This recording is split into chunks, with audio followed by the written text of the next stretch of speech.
Charisma Quotient. I'm your host, Kim Seltzer, a dating and makeover expert, where I will help you build confidence, make connections, and find love from the outside in.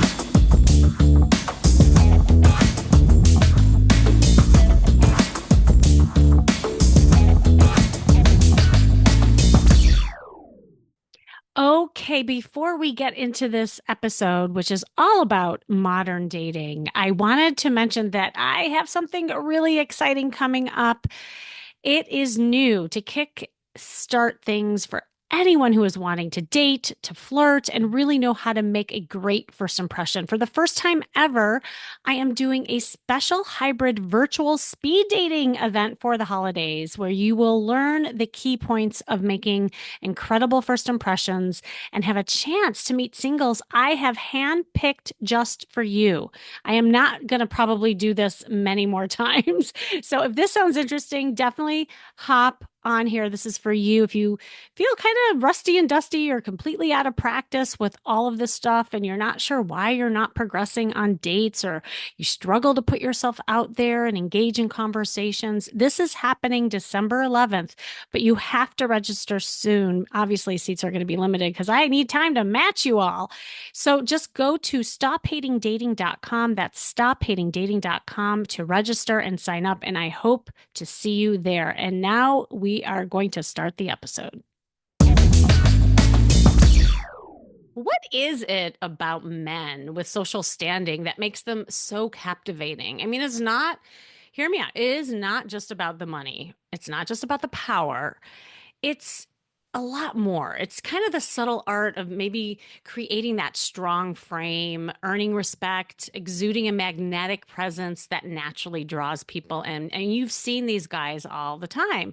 And there's actually studies that show that women are attracted to a man's social status and leadership skills. And throughout history and across cultures, social dynamics have influenced the game of attraction, and it's shifted throughout the years, obviously. But while individual preferences vary, there is a consistent pattern in what many women find appealing and in potential partners. And one such factor is a man's ability to maintain their ground in a social setting and command respect from his peers, from women, everybody. And that really does drive attraction. And it comes from the evolutionary standpoint. I mean, men are often perceived as strong, capable providers and protectors. And historically, these traits were vital for survival. Whether we like it or not, this existed. And we still have that. We're all cavemen, cave women, so to speak. It's just manifests itself differently, I think, in the modern dating world.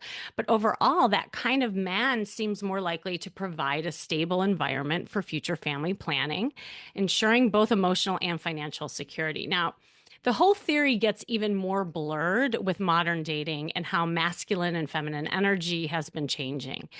I talk about this all the time in my workshops with men and women when we do these, co-ed experiences. And, men are getting scared to approach women, and women feel that men aren't approaching anymore. And so we're at a standstill. And on top of it, if you are a little shy, if you're a little introverted, you have some social anxiety, now we have a whole other layer that's overwhelming. And I hear all the time that men who often get put in the friend zone get discouraged. And they'll say to me, women just want assholes, basically. They don't like nice guys. And that's just simply not true. There was a man who I worked with recently, and he was the typical nice guy who got put in the friend zone all the time. And in regular social settings, here's the thing. He was kind of shy. He was a little bit passive. He didn't stand his ground. His wardrobe definitely needed work, which obviously I had to take care of first. His body language seemed anxious. All of these things were causing him to not approach women, and for women to not even see him. Now, here's the thing that was super interesting.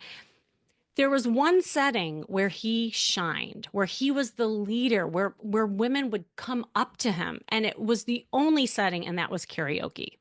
So it was the thing that made him feel confident, where he suddenly had swagger when he would go up there and sing and all of that. And so it was literally taking some of those skills that he honed in on at karaoke and apply that to his everyday life. And Yes, I have a before and after picture that I will post about his wardrobe because he looked like a completely different guy.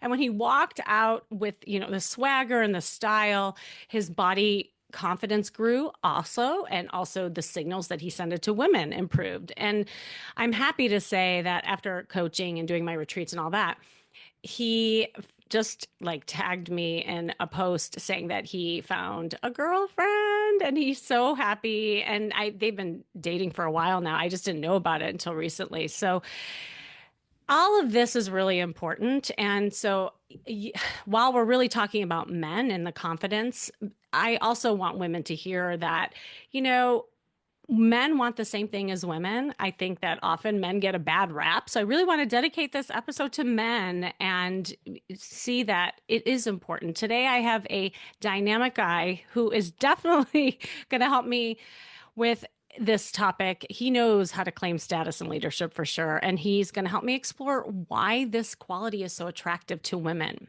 how it influences relationships, but most importantly, how you can develop it for yourself. He resolved to distill everything he had learned through study and experience, high status networking leadership, present moment awareness, evolutionary psychology, the whole nine yards, into a coaching community called Men of Action. It's super awesome, y'all. He has launched the Michael Sartain podcast, where his guests have included some of the most prominent thought leaders in networking, business, and evolutionary psychology. He has also launched the panel podcast Access Vegas with author Rollo Tomasi, where men and women debate the most pressing issues affecting dating, mating, and relationships in America. I must be on that panel. And today he is recognized as one of the leading experts in high status networking, social circle building, and masculine self-improvement. But more importantly, we rediscovered each other. We knew each other when we were on Great Love Debate. Hi, Brian Howie. We are reconnected. Michael Sartain, are you there? Yes. Hey, what's going on? Good to be here, Hey, Cam. I know, so good to have you here. And you were just super smart. Like we were talking off air and you were just rattling off all these statistics and research, and I was like, "Oh my God, let's just push play already." So I guess I really don't know like your whole backstory. I know that you come from the finance world, but I would love for you to just share your story and how you got into doing this now. I think my story, if you want to go all the way back, it's a story that a lot of men come to. A lot of men have this experience where there's a point in their life where they have a crush on a girl and she doesn't like them, but some of the men are smart enough to take a look at who she does actually like. And that was something that I was really good at. Just almost like when you think about the front office of a sports team that's always scouting for new talent.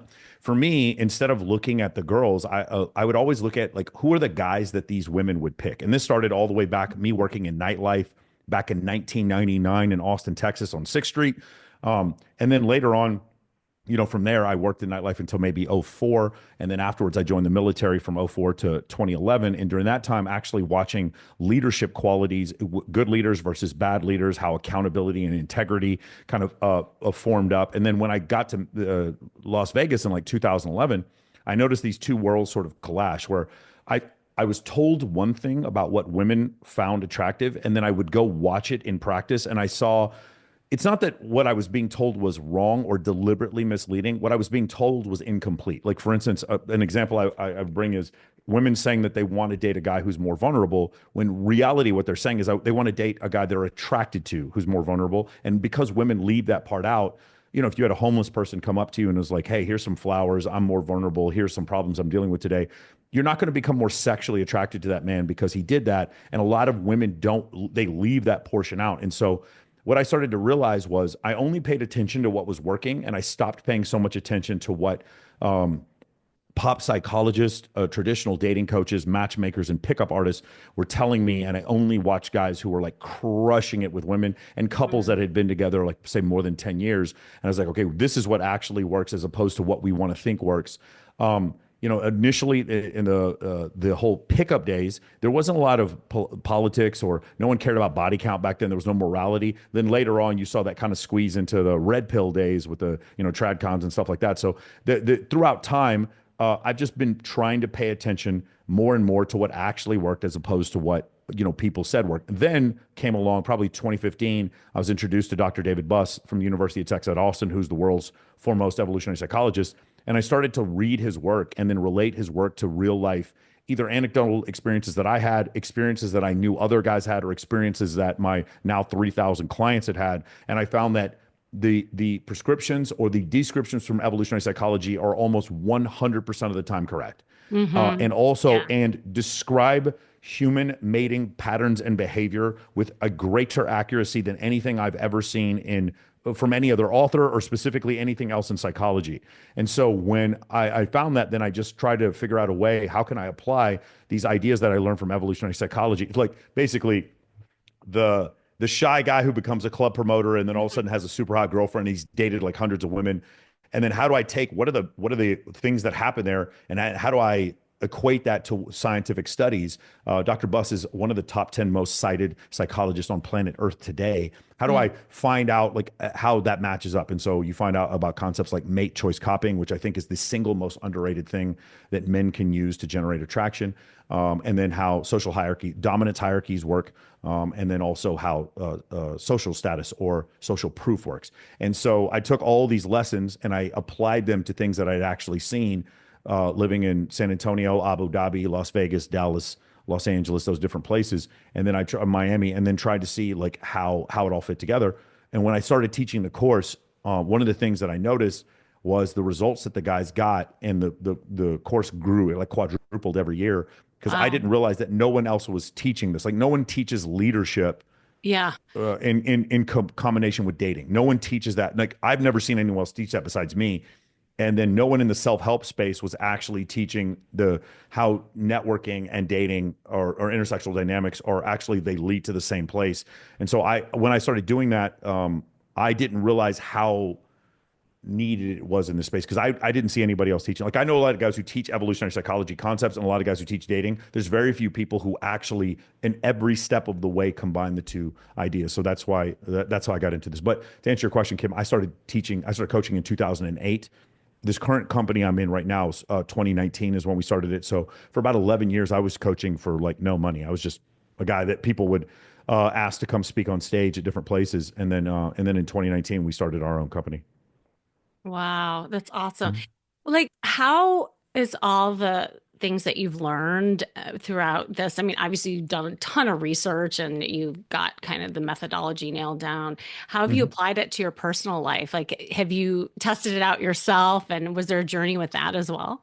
So Kim, it's actually I was doing it and then read the topics afterwards. Just like if you read Ah, if you read Alex Hormozy had a uh-huh. $115 million exit from his company before he wrote his books. Right. So it was one of Right. these situations where like he knew what worked and then just applied it to whatever data was out there. It was the same situation for me. It's like I had been around dating coaches and guys who were Mhm. really, really, really good with women for years and dated a lot of women before I got into the evolutionary psychology stuff. But what I found is that the Evo Psych stuff never really disagreed with anything that I had seen empirically. And I mean, never, Kim. Like I can't even think of a single example where I saw evolutionary psychology get anything wrong. And that to the point Mhm. where it was frightening, like how I'm listening to these academics like, Jeffrey Miller or Stephen Stewart Williams. I'm listening to David Buss and William Costello and these other evolutionary psychologists, and they're I agree with every single thing they're saying, and because I'm out there living it,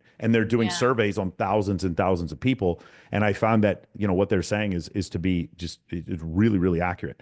So it was one of the situations where did I learn it and apply it to my life? Sort of. I think what it did was it became a better teaching tool for me when guys had doubts. Like for instance, a Mhm. guy who gets no attraction from women, being coming off as a player isn't a bad thing. I'm sorry, I don't care what your mom told you, what your ex-girlfriend told you, and it's always going to be some super good looking guy friend who tells you that coming off as a player is bad. No, man, listen, coming off as a player is for especially for a guy who has no attraction triggers with women is not that bad of a deal because those guys because what happens is what you don't want is to be put in the friend zone. It's great to put women in the friend Mhm. zone. That's awesome.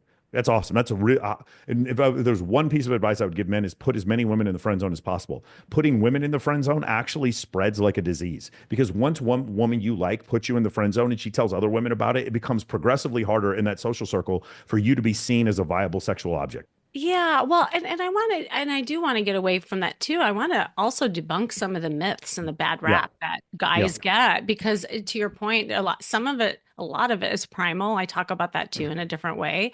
Yeah. And what I love about what you say, which is actually congruent with what I teach, is I think dating is a skill.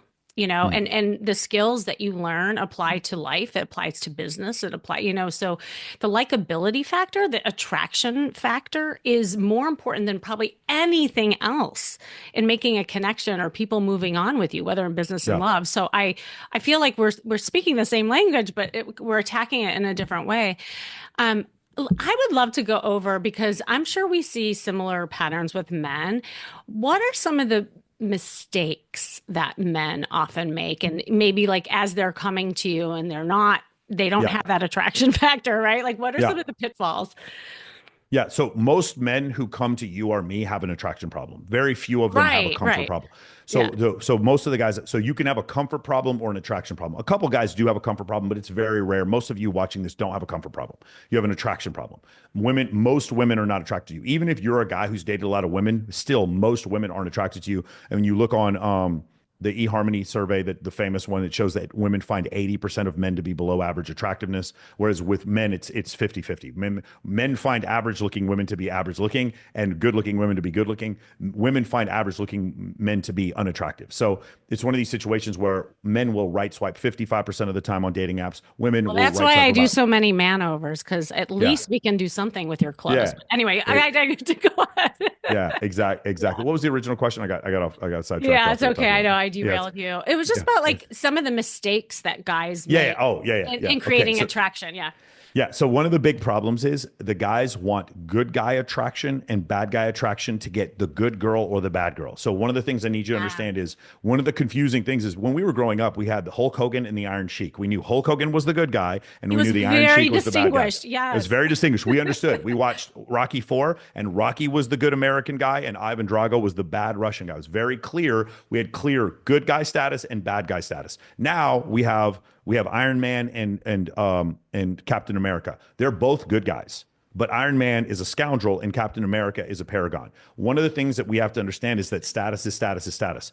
Guys who are scoundrels who cheat on their girlfriends. Machine Gun Kelly got Megan Fox. Remember, you wanted Megan Fox, but Machine Gun Kelly got Megan Fox. This dude who Yeah. had multiple orgies and he dresses in a pink dress. He got Megan Fox. You didn't get Megan Fox, right? You see, like people, you see situations where nobody cares. OJ Simpson got offered millions of dollars to do a fantasy football podcast after being charged with murder. We see situations where Colonel Oliver North was part of the Iran Contra affair and became a contributor on Fox News. We saw a situation where what's his name, Jordan Belfort, in a movie they make about him, he punches his wife in the stomach, kidnaps his own kid, and now he's one of the most sought after sales trainers in the world. Status is status is status. So the idea that there's good guy status and bad guy status, that's over with now. The Rock was a good guy. Now The Rock, I'm sorry to use wrestling examples, No, but for but a this lot of is guys, they good. wrestle Yeah, yeah, yeah.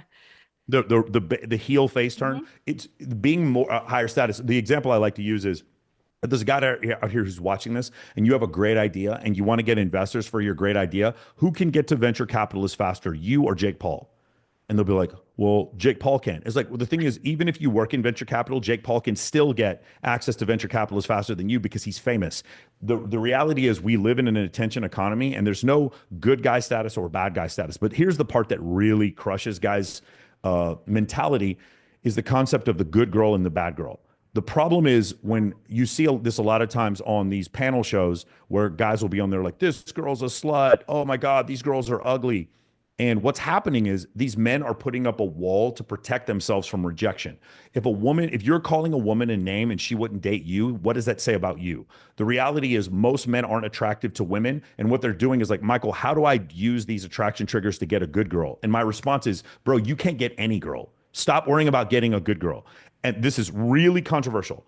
The girl who's a virgin in Kentucky and the porn star in Los Angeles succumb to the same attraction triggers. Let me say that again.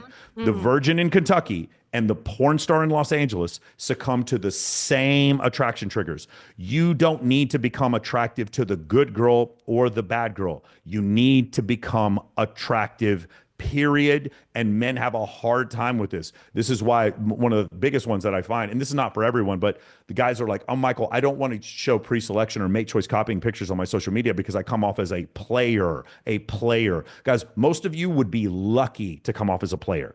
Most of you guys have such a problem with attraction and you get friend zoned so often that coming off as a player would be far better, more advantageous than what you're doing now. Kim, I read this unbelievable statistic.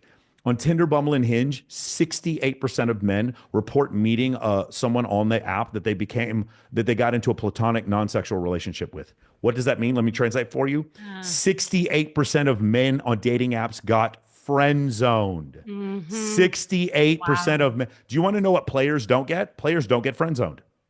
Players Right. don't get friend. Guys, if you're one getting friend zoned all the time, you might want to consider a player motif. A player that might not be the worst thing in the world for you, especially for certain parts of your life. I think men should experiment. I think men should. I don't. I remember Myron Gaines had a very controversial quote. He goes, "Men should not even consider getting married until you've slept with 50 women." I'm not going to say that. What I do think though is 50 women need to find you attractive. I don't think you need to sleep with hundreds of women, but hundreds of women need to find you attractive. And so many of you out there are just so concerned because of the your upbringing of finding this perfect woman to marry. And like, if I, gentlemen, if you're watching this right now, and I came up with a way to create some event where you met the woman of your dreams that you're supposed to marry, you're still a loser. She's not going to be attracted to you. You don't know how to talk to her. You don't know how to dress. You are in terrible shape. You have a gut with like string bean arms. Women are not interested in you. You need to learn to be attractive so that when I introduce you to the woman of your dreams, she's attracted to you. I can introduce you to the woman of your dreams 100 times over. She's just going to pass you over and put you in the friend zone, just like the women that you call names. It's all the same because our attraction triggers are evolutionary, meaning they are ubiquitous amongst Homo sapien males and females. And if that is the case, you need to learn to become attractive in person instead of just trying to say, Michael, how do I get the good girl? Number one mistake I see with guys is they're judgmental towards women in the beginning. Dude, no girls like you. Why? How are you being judgmental? And then number two, they're trying to get the good girl and they're not, they're like, Michael, I don't like the fact that you work at bikini competitions. Those are not the type of girls I like. I'm like, bro, you should be lucky if any girl at bikini competitions even looks at you twice, buddy. Like, seriously. And they have these serious problems. And then the last one is they paint over their serious problems with attraction triggers with money. That's one of the biggest Oh, ones. yeah. Yeah. Using money to paint over your attraction issues Right. is like a heroin addiction, and there's no way to get off. It's like somebody who abuses steroids. They'll never get that big again without taking more steroids. It's the same. If you lead with money, you always have to lead with money. The worst clients I get, Kimmy, the most challenging clients I get are the ones who use money to lead. They lead with money with women, and then they don't understand that they receive no attraction from these women. These women are giving them false signs of attraction in order to get their money. And when you explain this to these men, because they've never been attracted to women, they're the hardest people to coach because they think they have. They were born on third base and thought they hit a triple. And trying to get them out of this, where they basically pay women, they pay girls who they consider to be tens to go on dates. And then when I take them out in the real world and they get rejected by a woman that they would consider to be a six, their brains can't handle it. And they're some of the hardest clients I get. Men who lead with money are some of the hardest clients to fix. I love these are great, and the way that you're framing it is also, I think, so refreshing to hear from just, an honest standpoint and as a guy, because obviously I work with men and women, and I hear women complaining about stuff like this that you're talking Yeah. about. But what I really want to highlight is the fact that you're actually empowering men. I want everyone to hear that because it isn't really about the woman. I think too many times, and by the way, women do this too. We worry so much about what the other person thinks and feels and not enough of us. Because it's really at the end of the day, it's us. It's us looking in the mirror and saying, I'm sexy. I got it going on. It's not about the other person. And I think that's what happens when people fall into the nice girl or the nice guy syndrome is they're so worried about other people, over caretaking, too nice, Well, right? Like yeah. they're not setting boundaries, they're not looking and holding their Yeah. own. And so So it so works both ways. let me disabuse these gentlemen of misunderstanding we often get. No, Yeah. women want the asshole. They don't want the nice guy Right, like me. right. No, it is not that this man is an asshole. It's that this man is the first man she's ever experienced who told her no. That's what's happened. She has never experienced a boundary from a man. I have work. my previous relationship, there were situations where this girl she was always she's from Arkansas. She's always the prettiest girl everywhere she went. She never used to either. And she also, her parents were divorced, so she had two families, and they would never tell her no. No one would tell her no. She would go to work. She was a bartender. No one would tell her no. She'd show up late for work. No one would tell her no. No matter what she did, no one would ever tell her no. She meets me, and it's like, hey, you're incredibly beautiful, but I've been with other beautiful women before, number one. And then number two, just to let you know, if you're wrong about something, I'm going to let you know. And also, my job when work comes, work comes. We're not going to stop doing work because you're having an emotional outburst. No one had ever done that for her before, which actually made her more attracted because she'd never had anyone tell her no. Gentlemen, women don't want assholes, but there are men who are assholes who set clear boundaries. And it's the first time this woman has ever had anyone set clear boundaries with them. And they're feeling a pang of attraction that they can't explain. And then when it doesn't work out later, then what they do is they retroactively go back and they fit asshole, narcissist. They stick the narcissist label on the relationship or on that guy when he wasn't a narcissist. Do an experiment. If you guys have any female friends and they complain about their exes or their boyfriends being narcissists, go out of your way to meet the guy and meet him. And I'm going to tell you 9 times out of 10, he's just a normal dude. He was like, yeah, I met Sally and I told her I didn't want to be in a relationship. And she's like, okay, that's fine. And then she kept trying to change me and make me be in a relationship with her. And I kept telling her I'm not going to be in a relationship. And I was seeing other women. And then she caught me with another woman and she was crying. And I told her, I was like, hey, I just want to let you know, like I told you I was going to be seeing other women. I wasn't interested in a monogamous relationship. She kept crying. And then she started throwing things at me and called me a narcissist and an asshole. And then you listen to the story. It's like, oh, wow, you're not a narcissist at all. You just had boundaries. You're the first man to ever tell her no and to not accept her frame, but instead keep your own frame. And so that's what you're going to find a lot of times, man. The reason why women find you outrageously attractive is because you're the first man that they've ever experienced, especially if they're very physically attractive. You're the first man that they've ever experienced that told them no. You're the first man that they've ever experienced who was like, they wanted you to come over in the middle of the night and like, order them food and hang out with them and watch a movie. And they're like, no, I have to get ready. I have a presentation tomorrow. And you said no. You turned down sex with a beautiful woman because you understood that you had boundaries and other priorities. And when you did that, it made them outrageously attractive. But instead of recognizing that you're just a more attractive man, what they said is, oh, this guy's a narcissist. That's what happened.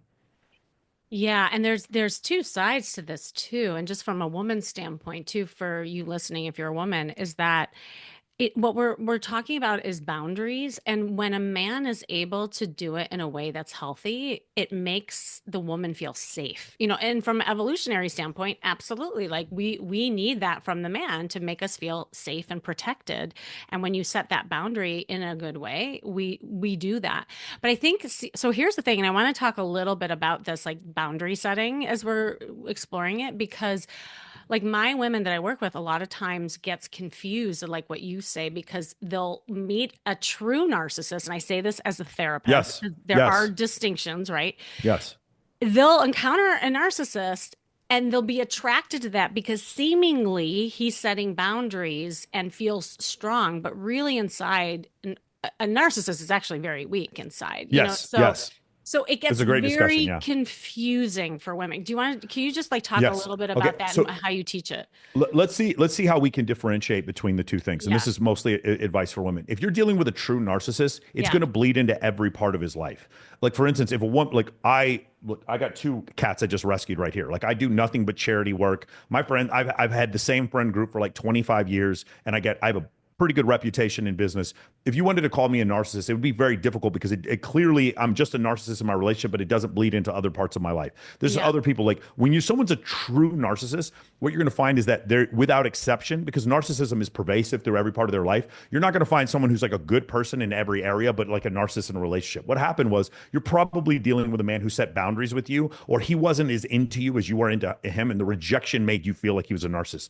A true narcissist, you're going to find where it's like there's no empathy for certain situations, and there's almost confusion. It's like, why are you upset at me? Like I don't even understand what I did wrong. Like a lack of what's the word Well, there's I'm looking for? gaslighting is kind of like what Yeah. you're So too. Yeah. the gaslighting is too, Mhm. but like the thing is, the way you can kind of differentiate the two is look at Yeah. his actions and not his words. If his actions and his words coincide, you're probably not dealing with a narcissist. You're Yeah. just dealing with a man who has boundaries. If his actions clearly over and over again, you've caught him lying, and also this is a big one, lying for no reason.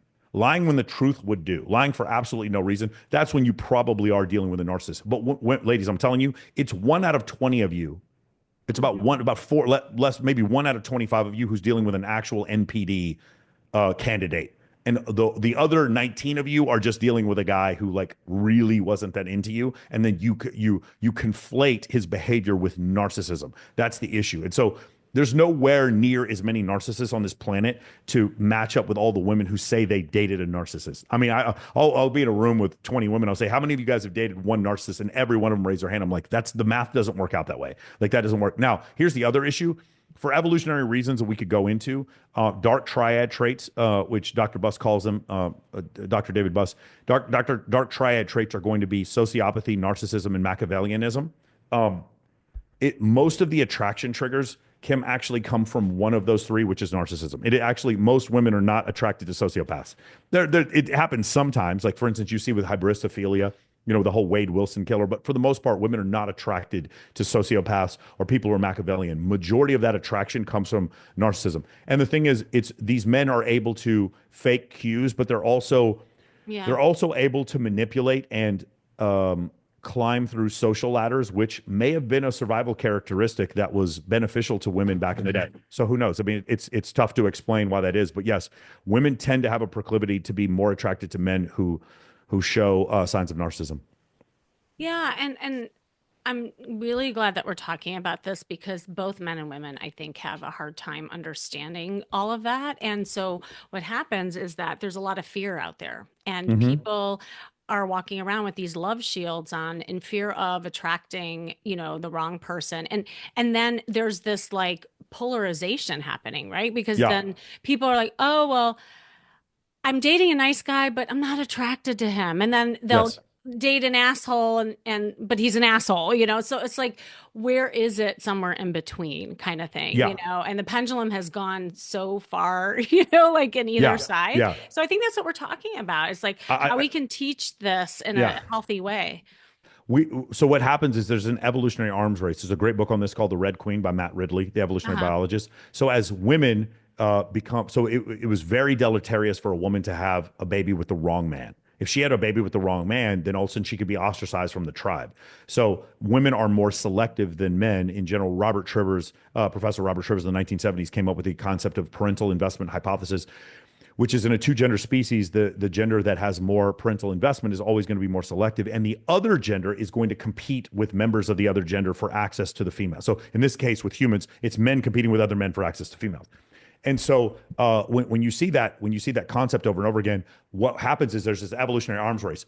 Women become more selective, so men become better at lying to women to get the sexual access. Then women develop attributes to detect when men are lying. Then men develop attributes to counteract that counteraction. Then women develop. It's this evolutionary arms race where men get better at lying to get sexual access, and women get better at detecting the lying, et cetera, et cetera, et cetera. The thing is that with the narcissists, what they're doing is they've developed a countermeasure that defeats the women. Gaslighting might be an example of that. And so the way to look past that, and this is what I tell everyone, and it's very hard to do this. I have women describe to me the interaction with the guy that they're dating. That go through the entire interaction. Try this, Kim, sometimes. Have them to describe the entire interaction. Now, and then I say, go back and describe the entire interaction again, but remove all the words. Everything you said and everything he said. And then she goes back and she's like, well, he didn't show up this date. He didn't show up this date. He didn't show up this Oh, I date. He like didn't show up. that.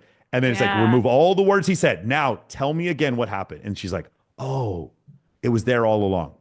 Rule number one in Men of Action, my course, we don't listen to the words. We only pay attention to people's actions. Ladies, if you want to be able to detect a narcissist, it's very simple.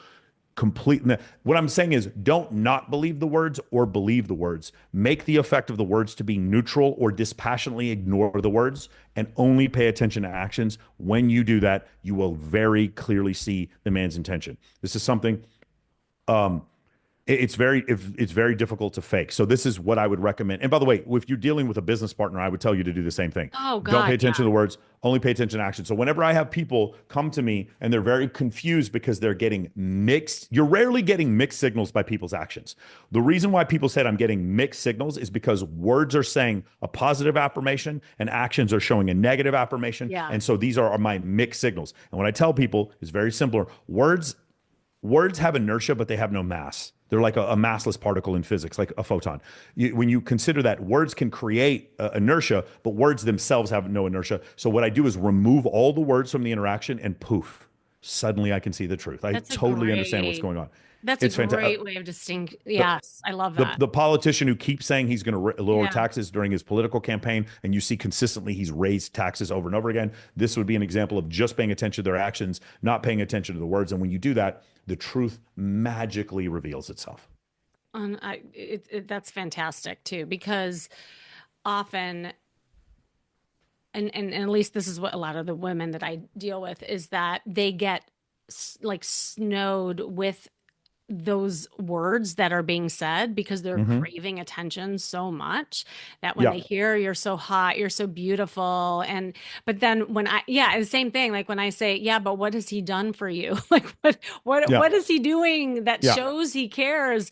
And they can't tell me. Like they're like, oh, yeah. well, nothing. It's just I like the attention. So that's a really great exercise. I can't believe we're almost like at the top of the hour. So I would love if just like high level, three tips that you would give to guys that could really help them, like if they wanted to get started with that attraction factor, what would it Yeah. be? So the most scalable thing you can do, it's so funny. Kim, you remember there used to be a lot of mom and pop shops back when we were growing up. I'm 47. I don't know. I'm sure you're probably 31, 32, but like, Oh, I was gonna yeah, say, wait a yeah, second. yeah, What yeah, makes you think that I yeah, yeah. Kim, it's incredible. You have all this wisdom at 25. It's unbelievable. right, exactly. The, Oh, you so, saved yourself. so the thing is, back in the day, we remember there were these mom and you would go to one place to get your shoes clean. You go to Yep. another place. There'd be a roller skating rink. You'd go to all these different places. So if I wanted to buy some hardware supplies, I would go here, and if I wanted to buy some groceries, I go here. And then all of a sudden, these huge chains moved in. We saw what Amazon did to the mom and pop sort of Right. shopping process. It got rid of it. The globalization of retail, what it did is it put all of us in one small place, which is Amazon or Walmart or TikTok Shop or whatever. Then what happened is for some reason we didn't expect this to happen in dating, but that's exactly what happened in dating. We started meeting all Mm. these people online instead of going to bars. And if you guys go to bars right now, if you're a man, you go to singles bars, you'll notice over the last 15 years, number one, women flaking has quintupled. Women flaking on dates is astronomically high across the board. Every man I've talked to, no matter how attractive he is, women flaking has become a massive problem. And number two, going to these public venues, like nightclubs, brunches, all these different places, there's so few women compared to men in a lot of these venues that used to not be like this. And part of the reason why is, Kim, and we can go into this as a long discussion, because women want attention and men want sexual validation. Men have to go into in real life situations to get sexual validation. Women can go online to get attention. And so because of that, women are being pulled out of the in real life dating market because of OnlyFans, Instagram, because of dating apps, the matchmaking dating apps like eHarmony and OkCupid, and then the quick fix dating apps like Tinder, Bumble, and Hinge. Because of that, women are being sucked out of that in real life dating market. So that's what's happened. Oh So my now God. Okay, wait. I just want the ladies to hear that because this is yeah, what I keep telling everyone's. All my ladies are like, where can I meet the men? I'm like, yeah, they're everywhere. Just yeah. go out. So Yeah, but anyway, go on. the problem is, Kim, we can go to this is another issue. Women, when we were growing up, women and men had not been exposed to so many pictures of other people that it was easier for us to choose a partner. No, the Now, selection fatigue is huge. Yeah, but no. but it's also fake. So one of the things is women will Yeah. go on dating apps and they'll left swipe on 6,000 men, and in their mind they're like, I'm better than these men. I could get these men to commit. In reality, they couldn't. They just think they could. They're going on dates for short-term sexual access, and they're getting attention from men that they're conflating that with like commitment, which of course they're not going to get. So this is a whole different issue. But you were asking about three tips Yeah. for men. So the first, I'm sorry, I got way We'll sidetracked. just have to do more podcasts. That's all. Yeah, yeah. Most of my podcasts are 3 hours long. So the dating tips for men. The first one is fix your fucking Instagram. I'm sorry to use this language. You Uh, guys have no. Every successive year, it becomes more and more impossible for you to compete in the dating marketplace if you do not have perfectly collated, perfectly curated social media. wow. I love it. Yeah. Michael, You are just a wealth of knowledge. I love just your whole take on all of this. And, really also what you're creating, and I'm passionate about it too, is just a sense of community. I mean, I know there's strategy that you obviously have, but I think we're living in such an isolated world that more programs that you and I can do that create that sense of connection in real life, IRL, it's only going to be better for humanity Yeah. overall. And that's from an evolutionary standpoint. I worry about us as humans in the future because of all the like fragmentation with it. But anyway, we could go on and on, but the time has come where we must end. Do you want to just let everybody know where they can find you and all that good stuff? Easiest way to find me, go on find Michael Sartain on Instagram. Second thing I would recommend, go to school, SKOOL.com. That's Alex Hermosi and Sam Ovens have that program called School, Mm-hmm. that new app. We're on Mm-hmm. School, and then just look up Men of Action Free. So you're going to go men hyphen of hyphen action hyphen free. Thank you, Michael. It's so awesome having you here. Thanks for coming on. Okay, man, I appreciate it. Thank you. Thank you, Kim. Thank you. And thank you for joining us today, you listening. This has been the Charisma Quotient. I'm your host, of course, Kimmy Seltzer. And remember, you can build confidence, make connections, and find love from the outside in. And make sure you go to my site, kimmyseltzer.com. And if you struggle to put yourself out there with confidence, of course, you can always book a call with me personally. Just click the link you see in the show notes and book that. I also have something that's kind of exciting and it relates to you men out there. I, for the first time, am doing this virtual speed dating event open to the public. I usually don't. I'm happy to say that it's full right now. However, I need a few good men. We have more women than we do men. So, men, if you're interested, definitely check it out. Just click the link you see in the show notes or go to stophatingdating.com, and I'd love to see you there. There's going to be a lot of amazing women. And not only is it just for practice, but you'll also get feedback on how you're coming across. First impressions are everything, as we've been talking about on this show. And if you don't know how you come across, and how do you know what to fix? This is happening December 11th. So make sure you click that. And remember, working on you is working on your dating life. That's all for now.